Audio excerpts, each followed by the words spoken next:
This episode of Market Call is made possible by Robinhood. Try out Robinhood Legend, the all-new free desktop trading platform designed for sophisticated traders like you. While there is no cost to use the Legend platform, there are other fees associated with your brokerage account. See the Robinhood financial fee schedule for more information. 29th of October, a Wednesday, 11 a.m. on the East Coast, potentially, and I'm not actually being funny, I mean this seriously, this could be one of those days we come back to and say, aha. Dude, I was going to do that. No, you weren't. Come on. These days, Foo Fighters, one of these days, the ground's going to move beneath your feet. I love the Foo Fighters. By the way, they're playing. I'm being serious. You are in my head. We didn't even rehearse that. No, we don't rehearse. We don't rehearse anything, by the way. There's no teleprompter here. Guy Adami just does Guy Adami. Right? Yeah, no, the teleprompter would be it'd be in front of me. No, it's good. That's an excellent point by you. You've been doing TV for 37 years, and you still figuring out where the teleprompter might be. Well, I started late. I started in my mid 40s. So, it's a learning curve. Anywho, it's Wednesday. It means, what does it mean, Dan? It means it's Butters. It means that it's Butters. And here's the thing. This is a different Wednesday than last Wednesday because we had Butters. IRL, as the kids say. That was fun. But again, we talked about it last week. I think he's like our earnings Sherpa, right? So John Butters, he's the senior earnings analyst over there at FactSet. Each Friday, he writes the Earnings Insight blog, and you can have it in your email box. You just have to go to Q Jacob. You just have to go to factset.com/insight/subscribe. They're also the official data partner of ours.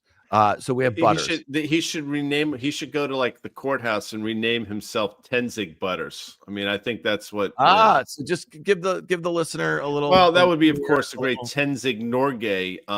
He was one of the first people to summit Mount Everest, along with Sir Edmund Hillary. He was the Sherpa. So anytime you see that like clue in a crossword puzzle, it's typically Norgay or Tenzing. Anyway, that's not what we're here to discuss. Hold on. Why is it one of these days? I mean, David Grohl. No, I'll tell you why. I'll tell you why. Below your feet, beneath your feet. We got the Fed. Yeah. By the way, we're sitting down with Mike Wilson post-Fed. That'll drop tomorrow. So tune into your favorite whatever. What do they call it? Podcast stores. Yeah. Follow us. Like then just a laundry list of earnings, and just all kinds of things sort of going on. The eve of a summit with President Trump and President Xi. So there's just a lot of forces making their way into the market. Not least of which Doug Cass sent us something earlier, and he does every day. The level of just expensiveness, if that's a word, that this market has achieved. But let's take a look. Amanda's made these pretty slides, so let's take a look at a couple of them, because the first one starts with, what we're looking at in the aftermath of today. The implied moves for the, I'm not going to say it, you're going to say it. Well, the Fab Five. The Fab Five. Yeah, I mean, listen, so if we're going to rank the things in order of importance this week, right, we're going to get to some of the stuff that Doug's sent us about breadth. And again, I just think the exuberance level, he's got a great chart for us there. But, we have the Fed, we have a trade deal potentially, and then we have these earnings. I mean, I have to put the earnings at the top of those lists. If you look at CME Fed Funds futures, it's implying a near certainty that we get that 25 basis point cut. I think that, the Fed's commentary at that presser will be really interesting. They don't have a lot of data to look at right now. I don't think that should matter relative to what they were going to do or not do with Fed. When I think about all these deals, Trump's over in Asia and he got deals with South Korea and this and that. Tomorrow, the thing with Xi, I mean, you tell me we're going to be back to April 1st, right? So who knows? And then if you, so that to me is going to be, that's going to be something that's going to be a moving target, I think, for a while. So you think about these implied moves. We started the week with Carter on Market Call. He gave us 40 years of data, guys, going back on some of these things. And really, to us, I think the most important thing is how has it moved over the last couple of years. So you have Apple 3.5%, you have Microsoft plus or minus 4%, Alphabet plus or minus 6%, Amazon plus or minus 7%, and then Meta plus or minus 7%. Why do you think we have Apple, which just made new all-time highs, it was a lagger. Why do you think the implied move is far less than, let's say, something like Meta and Amazon, which again have not made new highs the way Apple has, but they seem to be probably in I don't know, the way investors are thinking about it, obviously by those implied moves, is that there's more risk here. Yeah.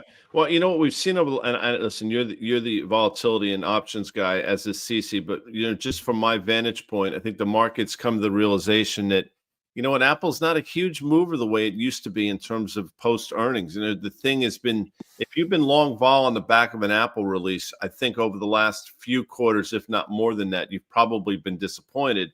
So I think volatility has been tamped down on the back of that. Now, with the recent move and the fact that we're basically at all-time highs in this thing, maybe it'll change the narrative a little bit. Maybe this extension that we've seen since April is going to finally catch up with it, and maybe we'll do a bit of a back and fill here. So I actually think, looking at that list, I do think the Apple vol is probably too cheap because there's a lot of exuberance around what they've been doing. Obviously, a lot of exuberance around the stock and the market in general. This, to me, sets up for a bit of a disappointment to the downside. Yeah, I don't disagree with that. And I think that, we went from a period about 2 months ago when the new iPhones were released where folks were not that excited about what, the iteration of these phones. There was going to be a new form factor in the Apple Air. There was iPhone Air. There was some, trepidation about what Chinese sales were going to be. And then in the not so, it didn't take long for investors to come around and say, well, these sales look pretty good. China looks pretty good. And they just started taking the thing. They don't care anymore about Apple Intelligence. And maybe that's because a lot of folks, retail or just basically consumers, not in the enterprise, have gotten used to the fact that a lot of the utility is app-based, right? You can download ChatGPT, you can download Perplexity, even if you're going to pay $20 a month, that sort of thing. So maybe that's what's really changed in the Apple story. But I suspect, Guy, there's not going to be too many things to knock in that regard, as it relates to this story. But Amazon is the one that I want to focus on this list, guys. So Amazon plus or minus 7%.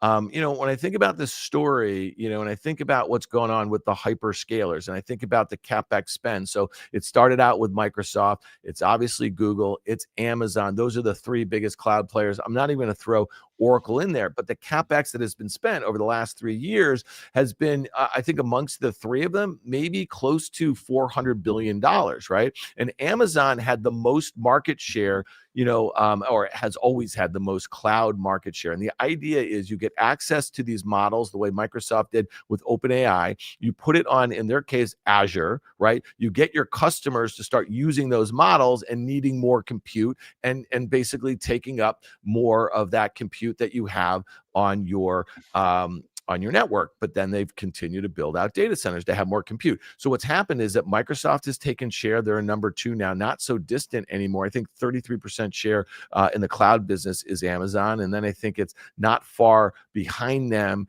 is Microsoft Azure, and then it's Google Cloud. Google Cloud is, I think, about 12% or something like that. But the issue with cloud, Google Cloud and Azure, is they are growing at a much faster pace, okay? And so now you see AWS, it's losing market share and it's growing slower. So to me, that's what's really interesting. Talk to me about the chart here, because you did see that bounce off the 200. You've seen that bounce a couple times in the last 6 months.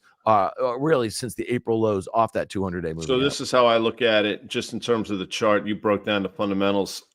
We held, obviously, the 200-day. We bounced. That's been flattening out, which is either a good thing or a bad thing. But you see where it is right there. You just talked about a 7.5% move. A 7.5% move, basically off of these levels, takes you back to the prior all-time high, which we made back in February. So I could see this thing reporting earnings and having a knee-jerk reaction up to that prior high and then failing there, which basically would check the box of an implied move, and it potentially going to check the box of a double top. So that's how I'm looking at it. I do think there's a relatively good chance that we push towards, in the aftermath, we print the prior all-time high of 242 and change. Yeah, so this is a story that I think, again, of that Fab Five here, I think it's probably one of the toughest ones to kind of, see is outperforming. I know we have this holiday season. I know we have North American retail sales has been a big driver, but a lot of that North American sales, and they have seen, margin improvement over the last few years, something that you've been highlighting, right? And so some of their investments in AI internally have benefited them. But when I think about they built their own model. They have this Rufus, which works within their retail operation. If you're a consumer and you go there, I don't think it gets particularly high marks. They're also been investing in Anthropic. This is a company that was recently valued at 61 billion. They have the Claude chatbot, and it gets very high reviews. But ultimately, and Josh Wolf over at Lux, who's been on the Risk Reversal podcast, he was on a panel somewhere, I think last week, suggesting that Amazon's going to have to buy Anthropic. That would be $100 billion deal. If they couldn't do that, well, yeah, but if they were to do it, right, Guy? I mean, that would be a signal of just they're having some problems as it relates to AI. And so, again, for a company like this, that a big part of their margin is not only their cloud business relative to retail, but it's also that advertising business that they've been doing really well. And so thoughts there, because that was pure margin for them. Yeah. And maybe in today's world, it's not that much of a pipe dream. Maybe today's $100 billion is 3 years ago, $25 to $30 billion. So maybe it's not as far-fetched as you think. And I think my instincts would suggest the knee-jerk reaction of that in terms of the stock would send it lower. But we've seen that before, and this is a hard one, because my instincts suggest that would be a show of weakness by them and sort of flailing and needing to buy something to continue this growth trajectory. And other people would say they're being strategic. So hard one. For me, it's a hard one to sort of map out. Yeah, I mean, it also comes down to something, and I was talking to the CEO of a private company that does, really focused on advertising, and it's really focused on AI, because ultimately these chatbots are going to have to monetize, through advertising, likely, right? OpenAI did a deal with Shopify. So if you're doing a search, you see a product, you can buy it through OpenAI via Shopify. That's going to be a real problem for Amazon ultimately, and it's going to really kind of put pressure on that advertising business. All right, but here's the deal, okay? Let me just drive on the legend here, and this is one that Robinhood's been a great partner of ours this year, and we've really enjoyed using their platform. It's one of the best out there. And if you look at this is on a 5-year basis, right? What I love about this platform, you can just kind of you can do that right there. We have an RSI right there. It's getting a little to the overbought level. We saw that bounce off the 200-day. It's still well below those all-time highs that it made at 242. This is one we get asked this question all the time, Guy. I'm long in position. I've been long it for a while. I haven't been shaken out in some of these downturns over the last couple of years, but as the stock approaches the prior all-time highs, I don't want to sell.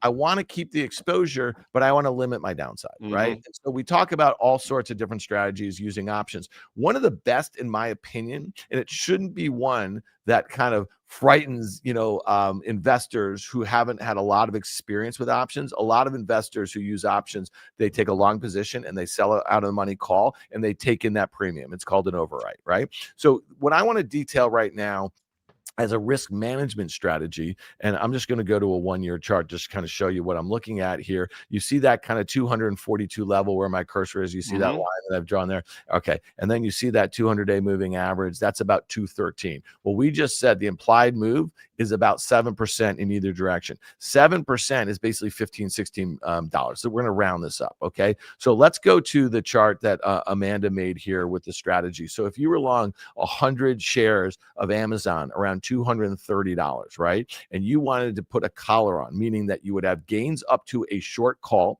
and you would have losses down to a long put. And so let's detail how this would work right now. Long 100 shares at 230, you'd look out of the money. We're going to kind of target that implied move of about $15 or so. And I'm going to sell one of the 245 calls that expire this Friday, October 31st. I'm going to use that $2.50 in proceeds, about 1% of the stock price. And then I'm going to go buy an October 31st 215 put for about $2.50. So the strategy costs me nothing. Well, what have I done here? Again, I'm long the stock at 230. I have gains up to 245. On Friday's close, if the stock is 245 or higher, my stock would get called away, right? That would match up against that short call. But I have the potential to cover that short call and keep the long position intact. Okay. Below 230, I have losses down to that long put strike of 215. Okay, so I can lose 15, I can make 215, but below 215, I'm protected, right? So the collar basically defines my risk to the downside and defines my potential gains to the upside. I like this strategy, especially as we get further into the year. A lot of investors want to push out, if they were going to take profits, they want to push out a tax bill to the new year. So again, collars make sense, especially if you are more worried about downside than you are upside, guy. Makes sense. And if you look, if you put up the prior chart with the RSIs, and this sort of lines up with what I said earlier in terms of seeing a potential move to sort of that prior high of 242 and change. The RSIs at that point would probably get us back to the sort of $70-ish level where we've sort of topped out at before in terms of the RSI. It obviously puts us back to the prior all-time high. What could potentially happen here, the stock blips higher in the aftermath today. Those calls are still live. It sort of sifts low over the next couple of days. You earn all 250 in the call, so you earn that premium. And then you're sort of playing with house money to a certain extent in terms of your stock position and obviously the put that you bought. Then you can make a decision to do what you want. But it makes a lot of sense to me. I think the levels are exactly right. And it doesn't cost you anything.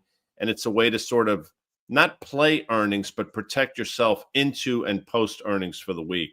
Yeah, and these sorts of strategies, you want to be tactical. I mean, the one thing I'll just say about this is that if you are bulled up on the AI trade and you're starting to see some stuff that has been lagging to some degree, some of the biggest leaders, and you think there's a potential for this one to beat and raise and have really positive commentary, because listen, if they have better than expected cloud growth and they're able to tell a story about how they're using AI for better targeting advertising and the like, and it's, then the stock is going to go through 240 and it might go much higher, right? We're seeing some really big breakouts. And I'm just saying, like, that's one of the scenarios. So to do a collar, again, you have to be much more worried about extreme downside than you are extreme upside. And we're seeing that happen in both ways. So we can move on from this. We just wanted to kind of detail that risk management strategy. But if you think there's a high likelihood that they beat and raise and the stock breaks out, you do not want to be capping your gains, right? So you have to be more concerned to the downside. I just wanted to kind of lay that out. All right, so Guy, let's talk about what's going on. We detailed Celestica yesterday. This is a contract manufacturer. Their biggest clients are Alphabet,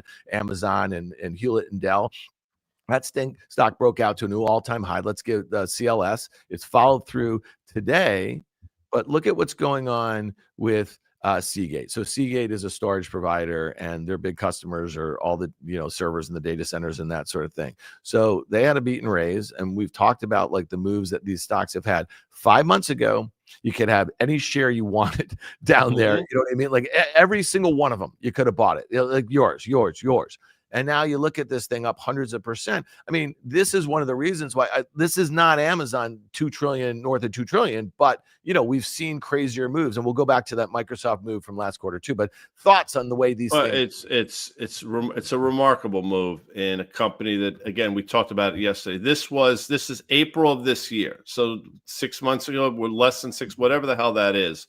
I mean, this was a stock that was trading either side of $65, and you look at it today, making a new all-time high of $265. It's made itself a $55 billion company. This stock has been a parabolic move higher in a stock or industry that is historically extraordinarily cyclical and potentially very commoditized. The two go hand in hand. And what the market is saying now is it's no longer cyclical and there's no chance of it being commoditized. And I just don't think that's the case. So I look at this today. It typically trades about 5 million shares a day. You can see what we've traded already. This, to me, potentially is a classic blow off top to the upside.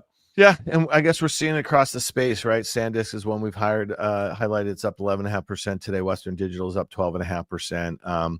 And so, it seems like this is the only game in town. And I want to go to something, I don't know, Amanda, if you can pick this up, that Doug sent us earlier. And, this was kind of the valuation stuff, Guy, that you were talking about. So Doug Cass, streetpro.com, Seabreeze Capital. I mean, look at these levels, and you could say, listen, I mean, we could look at these things all day long. There's probably 10 others you can put up there, but the market continues to go higher. We've talked about this now. It's getting boring for 3 years, how Nvidia has been a disproportionate amount of the gains of the S&P 500. But when you have a handful of stocks that are trading very rich to their peers into the market, and there's this underlying weakness, and then you see, charts like this that are literally adding every valuation metric you want, putting them together, and here we are at like past bubble tops going all the way back to 1929. You better pay attention. Yeah, well, these are, and again, this is an accumulation of all those different metrics. I don't think the Buffett indicator is in there. If it is, that's great. If it's not, that's just one more. But you look at this and look at the comparisons that it's making. I think we all know what happened in 1999. Obviously, Andrew just wrote a book about the late 1920s. I can't speak that intelligently about 1966, although I was alive for it. But you see what happens when we get here. And there's so many people who say it's different this time. It's a new paradigm. But, also with passive investing, that's created a lot of this. We've talked about that ad nauseum. The other thing that Doug mentioned, aside from, these completely overbought conditions, yesterday, I think, was the worst breath day in the market on an up day, I want to say in history, and history is a long time. 69% of S&P 500 companies yesterday were lower on the day, which I know we've never seen before. And again, people will explain that away. You're seeing similar today. So for all those that say the market is broadening out, that metric right there suggests otherwise, Dan. Yeah, I mean, Doug's been highlighting this for the last few days, and I think the breadth stuff is really important because it just means that the rally is becoming narrower and narrower. Here, let me drive on the legend here because I want to hit a couple things that I think are important. And so, Guy, let's go to this Fiserv. Okay, this is a fintech company. This is not. This is an important company in the plumbing, if you will, of the digital transactions. I mean, at one point, look at this stock, Guy. It was near 240. No, I know. It's not a small company. Yeah. Well, so it's interesting. I think there's like a $40 billion market cap now. So it's down from 240. It's got like almost $40 billion in debt, right? So if you look at continues like miss guide downs, that sort of thing. I mean, it's getting really oversold. And what I love about this chart, I mean, this is taking you all the way back. If you look at this, you look at my cursor, we are through the COVID lows right here. This is 2019 levels. Yeah. So here's a 1 day. I think this is interesting because you always want to see what sort of bounce you're going to get in something like this, right? Off of a low.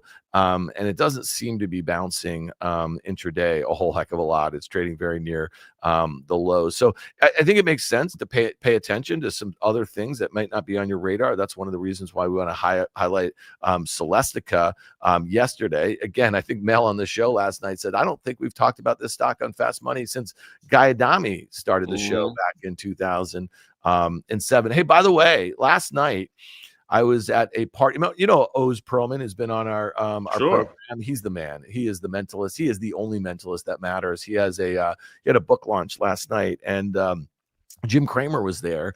And Jim, his longtime producer, Regina, who I know well, I didn't know that she started Fast Money before she went to Mad Money. That's really interesting. So Mad Money, also a Georgetown grad. Oh, really? We didn't get there. She's one class act. That woman. Regina.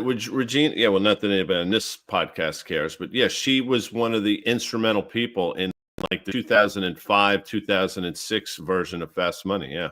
Yeah. It's interesting. So Jim and I were talking about, he had the Celestica CEO on last night, but we were also talking about anything Jensen does. It's like The Natural. Remember that scene where your boy Tom Hagen, Max Mercy, right? He's talking Robert Duvall. He's trying to figure out who the natural, the Roy Hobbs character. He's like, he's seen him before, and he's like, whatever he wants to do. He wants to hit single. He wants to, remember that scene? It's really great. You know what I mean? So Jensen's kind of like the natural.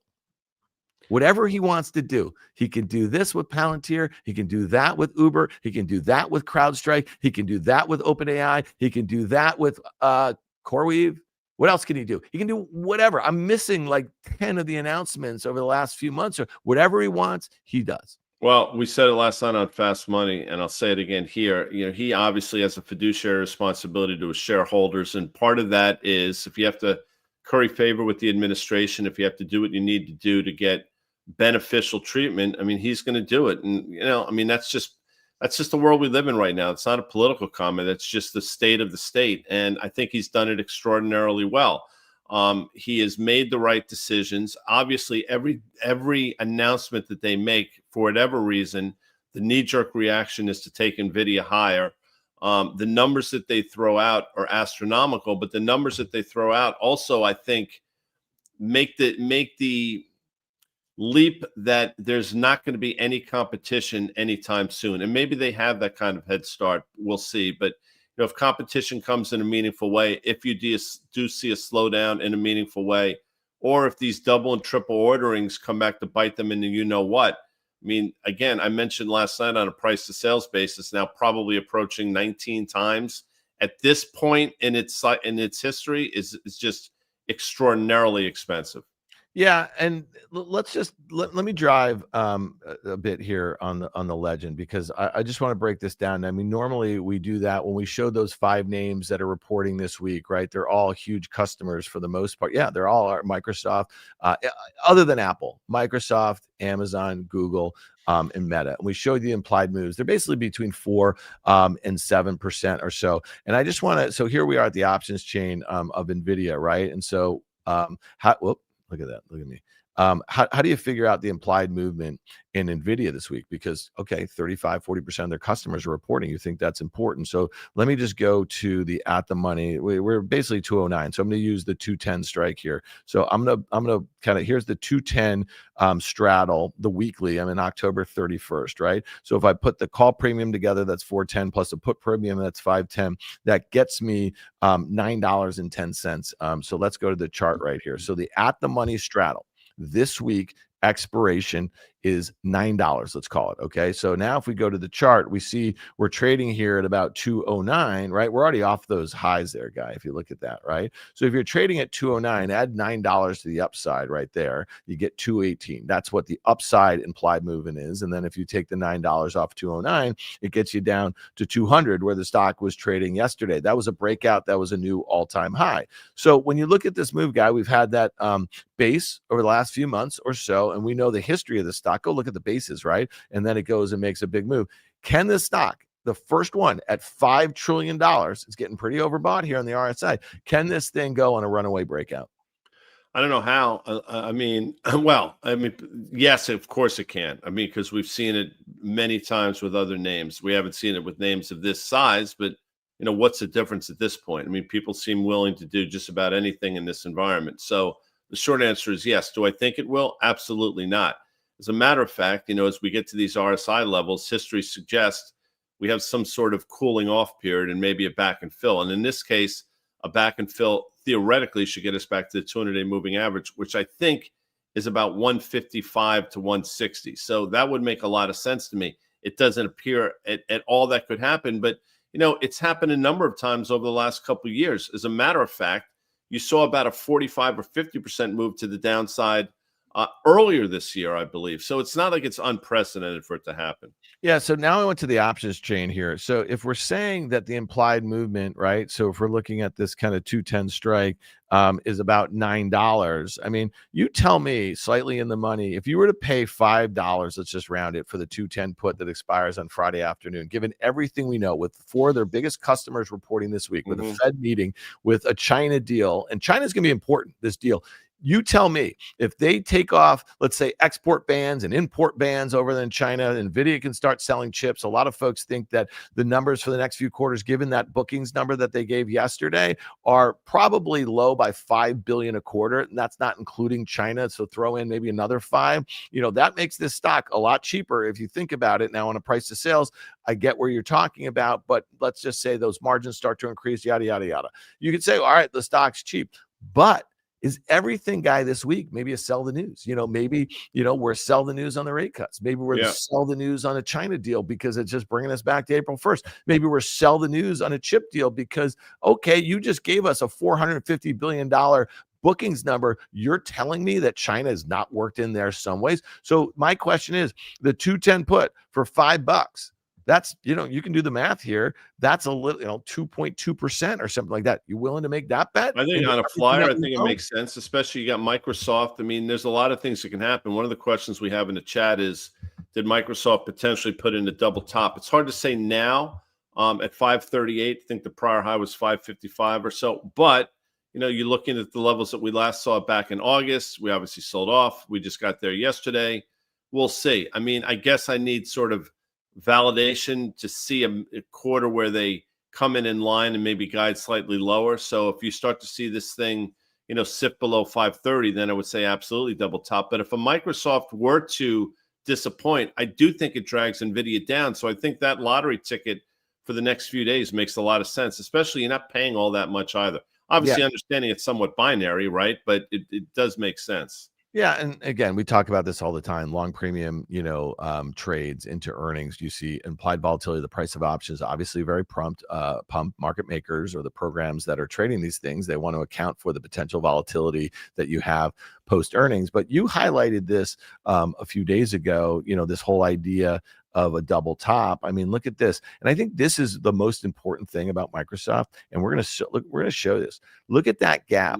That opening print after earnings last quarter was the all-time high print, closed on the low, followed through the next day, then kept on going lower. It's been basing. Now it just had that move. But look at this guy. See what happened yesterday? We had this gap. Okay, we almost got to the prior all-time highs. We closed very near the lows. We opened up a little bit today.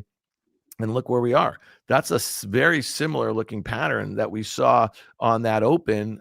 So again, I just wanted to kind of highlight that technical formation. Nvidia is going to be really important. But I know you're chomping at the bit for what, Guy? What do you champing? love but doing? Yes, for John Butters. Why is it champing, not chomping? Well, that's actually the right terminology. What does champing mean? Because I know what chomping is. It's some sort of British thing. If you were, I can't speak about the etymology.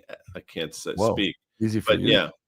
I can't say that. You could give me like 10 times. I couldn't say that. All right. Well, Guy, if it's Wednesday, it's John Butters. John Butters is the senior earnings analyst at FactSet. Each Friday, he drops the earnings insight blog. You can have it in your email box, factset.com/insight/subscribe. But we get a preview of it and we get to talk about it on the market call on Wednesday. We already talked about how important his work is to us as we try to navigate through earnings season. But he's also talking about valuation here, Guy. What are you most focused on with Butters' work? Let's look at the valuation. If you look at where we are, the forward price to earnings historically and where we are now. I mean, this speaks to what Doug Cass sent us earlier. I mean, this is just, again, validation of all the things that we've been talking about. So this is the first time since September of 2020 that the forward PE has been north of 23. We've talked about it for a while now. People will say, you know what, maybe we're going to start to finally pass the torch from just basically moving higher on multiple expansion, and maybe we're going to pass the torch to earnings expansion. And he has a chart that sort of speaks to that as well. But I look at this and say, all this does is reinforce my beliefs that the market is way ahead of its skis. Yeah, I mean, the one thing I just say, and a lot of folks have been trying to draw comparisons between this period and really focused on what's going on with AI in the late 90s into 2000. And I've routinely said, that's fine. You can do that on a technology basis. You can go back and look at 100 years. Again, reading Andrew's book, 1929, that's Andrew Ross Sorkin. Go pick up this book. It's awesome. But, they're basically saying that, listen, there was a stock called RCA. It ran up the whole 20s, you know what I mean? And somebody, sent us a chart yesterday. I mean, it looks the same as anything you saw in Yahoo in the 90s or, Citibank in the 2000s or, Zoom and a handful PayPal and all these other names, you know what I mean, in the run up to 2021 top. So when I look at this and I say, where was the last time there was a high? 5 years ago, you know what I mean? Like, we know what was going on there, and there was free money and fiscal and monetary and all that sort of stuff, but we crashed. I mean, all the stuff that was very speculative, whether it was crypto and NFTs or SPACs or unprofitable tech and recent IPOs, they all crashed. And I don't use that term like lightly. Like, they crashed. There was stuff that was down 80%, and so, yeah, there was some stuff that showed relative strength, but Microsoft, Nvidia, Netflix, and Meta, they sold off 65, 70%.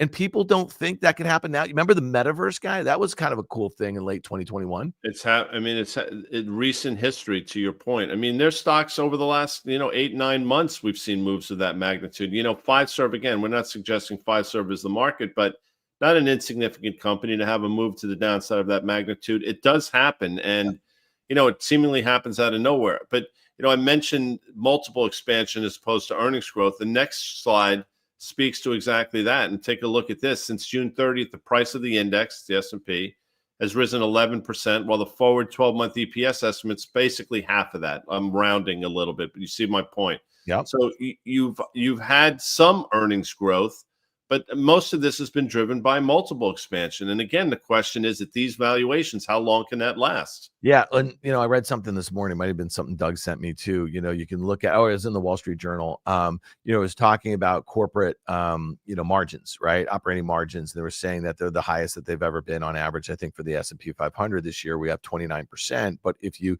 take out tech, which is obviously led by the biggest hyperscalers, I think the average about 13%. So again, there's 100 different ways that you can make the case that the concentration in those names is driving the train. And then let's just look at this last one here. Again, this is on the sector level. You see what's going on.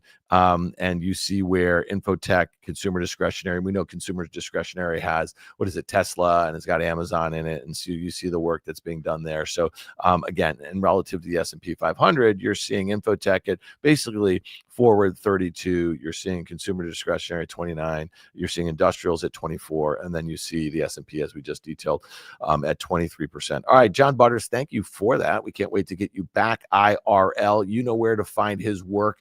You can have it Friday morning in your email box, factset.com/insight/subscribe. All right, Guy, into the Fed.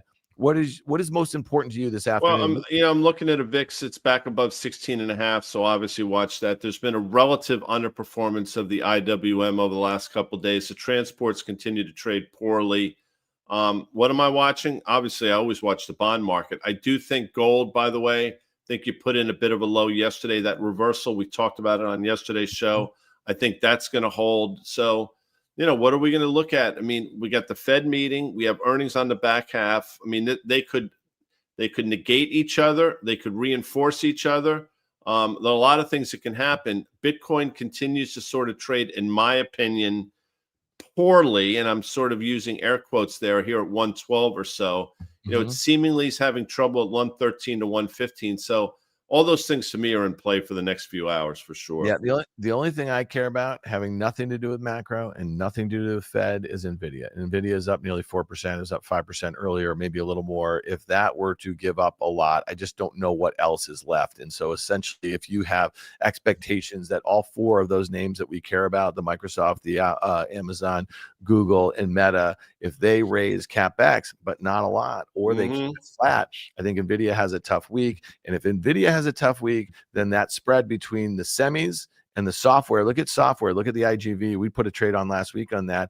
That's weak today. Adobe's down 5.5%. I'm seeing a bunch of these other names other than Palantir. If Palantir goes down, the IGV software is going to get murdered. Oracle acts like you know what. And so Nvidia is the one to me because, again, I think software is about to take a dip. And if we can't have Nvidia moving higher, then the semis give up a bunch in the near term. I don't mean to make it sound so dire, but I'm more interested in what's going on in the semis than I am in the macro guy. Glad you brought up Oracle. I mean, the fact that you had the latest little bounce on the back of what I thought was Fugazi news up to about 315, and we're right back to 275. I'll say again, the gap fill at 250 is coming, and that potentially could drag the IGV down. Salesforce is hanging in there, but Palantir obviously is the big dog in that whole thing. But I'm with you. You got to watch software too.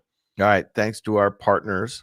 We obviously have FactSet here with us every day, but the legend, driving the legend on the Robinhood platform has been an absolute pleasure, Guy Adami. So we got a lot going on. Check out our podcast with Mike Wilson of Morgan Stanley. That's going to be in your favorite podcast store tomorrow morning. And we will be back here. We will be back here tomorrow at 11 a.m. Eastern. Can't wait. We'll see you then.